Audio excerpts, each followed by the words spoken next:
দীর্ঘ ২০ বছর পরে আইআরএনে তাদের কর্মী নিয়োগ দিয়েছেন। সেখানে তারা ৫৮ জন রেজিস্ট্রার এবং ২৪০ জন রেজিস্ট্রেশন অফিসার নিয়োগ দিয়েছেন ২ সপ্তাহ আগে।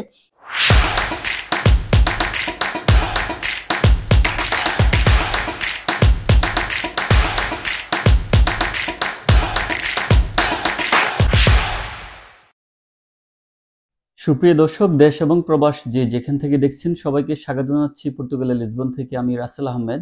দীর্ঘদিন পরে আপনাদের সামনে ভিডিও নিয়ে আসলাম।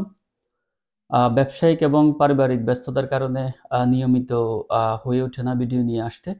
এখন থেকে চেষ্টা করব যে আপনাদেরকে নিয়মিত পর্তুগাল সহ ইউরোপের অভিবাসন, শিক্ষা, ব্যবসা বাণিজ্য সহ বিভিন্ন বিষয় নিয়ে আপডেট দেওয়ার জন্য। তারই ধারাবাহিকতায় আমি আমার যেই ফেসবুক পেজ রয়েছে সেখানে একটি পোস্ট করেছিলাম গত ২ দিন আগে। সেখানে ব্যাপক সাড়া মিলেছে। আপনাদেরকে ধন্যবাদ জানাই।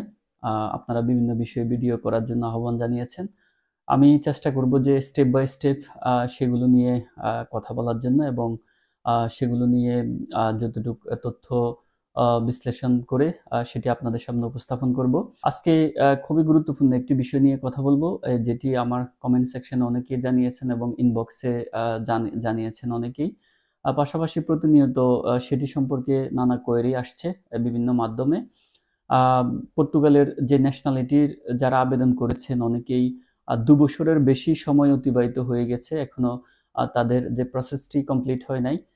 সেটির বিষয়ে মূলত সবচাইতে বেশি প্রশ্ন আসছে বিভিন্ন মাধ্যমে। তো আজকে সেই বিষয়টি নিয়ে একটু আলোকপাত করার চেষ্টা করব, বিশ্লেষণ করার চেষ্টা করব। অনেকেই আসলে বলেছেন যে তারা ২ বছর বা তার কম বেশ সময় থেকে অপেক্ষা করছেন, এখনো তাদের প্রসেসটি কমপ্লিট হয়নি। সেই বিষয়ে আসলে তারা কোনো খবর আছে কিনা সেটি জানতে চাচ্ছেন। আসলে পর্তুগালের ন্যাশনালিটির যেই প্রক্রিয়াটি যারা দেখভাল করেন সেটি হচ্ছে এখানকার নোটারি অ্যান্ড রেজিস্ট্রেশন অফিস, এটিকে আইআরএন বলে বা কনজারভেটরিয়াও বলে থাকে। তো সেই যে অফিসের যে সক্ষমতা সেটি এখানকার যে গভর্নমেন্ট বা কনজারভেটরিয়া তারা নিজেরা বলছেন যে তাদের যে সক্ষমতা তার চাইতে অনেক বেশি রিকোয়েস্ট তাদের কাছে যাচ্ছেন। তার ফলে কিন্তু এই যে প্রসেস ন্যাশনালিটি আবেদনের জন্য একটি দীর্ঘসূত্রিতা তৈরি হয়েছে। আমরা জানি যে পর্তুগালের যে আইআরএন বা কনজারভেটরিয়া তারা পর্তুগালের সিটিজেনদেরকে সার্ভিস দিয়ে থাকে, পাশাপাশি এই দেশের যে কোম্পানিগুলো আছে তাদেরকেও সার্ভিস দিয়ে থাকে। তো এরা মূলত পর্তুগালের বড় একটি অংশ, অর্থাৎ সব ধরনের সিটিজেনকে সার্ভিস দেয়, পাশাপাশি কোম্পানি। তার মানে বলা যাচ্ছে যে তাদের কাজের যে আওতা এবং পরিধি সেটি অনেক ব্যাপক। তার ফলে কিন্তু যে ন্যাশনালিটির যে প্রক্রিয়াটি তারা যাচাই বাছাই প্রক্রিয়াটি তাদের অনেক প্রত্যাশিত সময়ের চাইতে অনেক বেশি সময় লাগছে।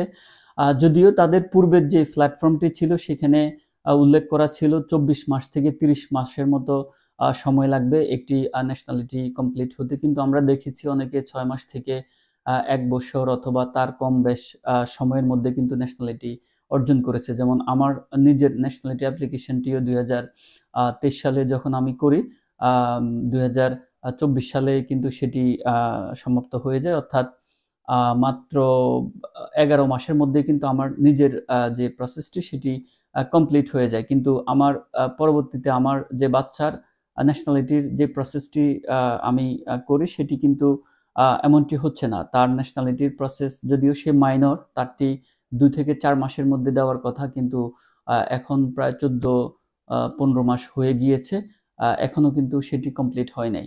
তো এটি হচ্ছে একটি সিনারিও। পাশাপাশি যারা নরমাল 5 ইয়ার্সের আন্ডারে যারা অ্যাপ্লাই করেছেন তাদেরও কিন্তু অনেকেরই ২ বছর প্লাস হয়ে যাচ্ছে, কিন্তু তারা এখনো কিন্তু ন্যাশনালিটি পায় নাই।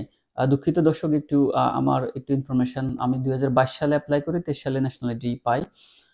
তো এখন যেটি আইআরএন থেকে বলা হচ্ছে তাদের লোকবল সংকট, এবং সেই সংকটকে কাটানোর জন্য দীর্ঘ ২০ বছর পরে আইআরএনে তাদের কর্মী নিয়োগ দিয়েছেন।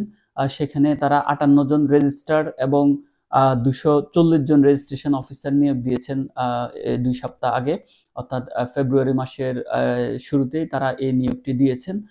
তার ফলে আশা করা যাচ্ছে, তারা প্রত্যাশা করছেন যে যে ব্যাকলগ যে তৈরি হয়েছে, অর্থাৎ দীর্ঘসূত্রিতা যেটি তৈরি হয়েছে, সেটি খুব দ্রুতই তারা সেটিকে সুরাহা করবেন, সেই দিকে তারা নজর দিবেন।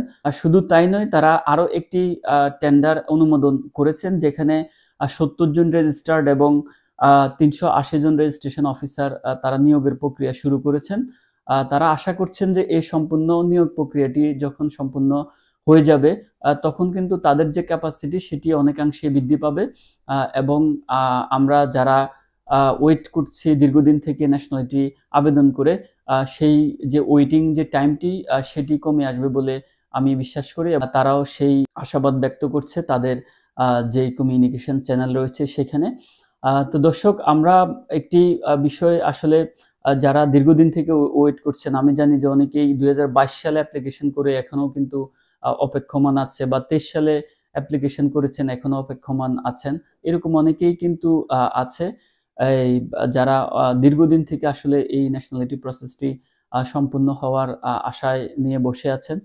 কারণ আমরা জানি যে এখানে ন্যাশনালিটি পাওয়ার পরে অনেকেই অন্য ইউরোপের অন্য যে কোনো দেশে তারা আরো ভালো অপরচুনিটি পাওয়ার আশায় সেখানে যাওয়ার একটি পরিকল্পনা থাকে।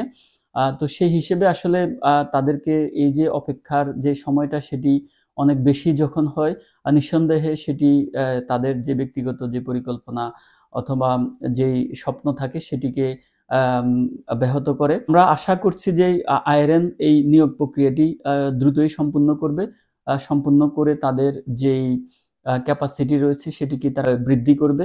পাশাপাশি হচ্ছে যে ব্যাকলগ যেগুলো তৈরি হয়ে গেছে, যারা দীর্ঘদিন থেকে অপেক্ষা করছেন, সেই কেসগুলোকে তারা সমাধান করবে। আর নতুন করে আসার বিষয় হচ্ছে তারা কিন্তু নতুন যেই সিস্টেমটি তারা ইন্ট্রোডিউস করেছে গত 2-3 মাস আগে, সেখানে আগে যে 7টি স্টেপ ছিল সেটিকে এখন তারা নামিয়ে 4টি বা ক্ষেত্র বিশেষে 5টি স্টেপ করেছেন, এবং সেখানে যে আর্টিফিশিয়াল ইন্টেলিজেন্সের ব্যবহার তারা করবেন বলে জানিয়েছেন। বিশেষ করে ইন্টারনাল যে সকল এন্টিটির সাথে তারা কমিউনিকেশন করে, এখানকার যেই আইমা এবং জুডিশিয়াল পুলিশ থেকে শুরু করে বিভিন্ন বিষয়ে তারা যেই ভেরিফিকেশনগুলো করে, সেগুলো এখন কিন্তু এআই অর্থাৎ আর্টিফিশিয়াল ইন্টেলিজেন্সের মাধ্যমে তারা করবেন বলে জানিয়েছেন। পাশাপাশি যেই ডকুমেন্টেশনের যে অথেন্টিকেশন চেকিং এর যে অপশনগুলো, সেগুলো আগে ম্যানুয়ালি করা হতো, এখন তারা ঘোষণা দিয়েছেন যে সেগুলো তারা অটোমেশন অর্থাৎ এআই যে আর্টিফিশিয়াল ইন্টেলিজেন্সের সহযোগিতা তারা নেবেন। তো এই সবকিছু যদি বাস্তবায়ন হয়, তাহলে আমরা আশা করতে পারি যে যারা আমরা অপেক্ষা করছি ন্যাশনালিটির জন্য, সেটি খুব দ্রুততর হবে, এবং আমরা খুব স্বল্প সময়ের মধ্যে হয়তো দেখতে পাবো যে যারা বিশেষ করে 22 এবং 23 সাল থেকে অপেক্ষা করছেন তাদের প্রসেসগুলো কমপ্লিট হয়ে যাবে।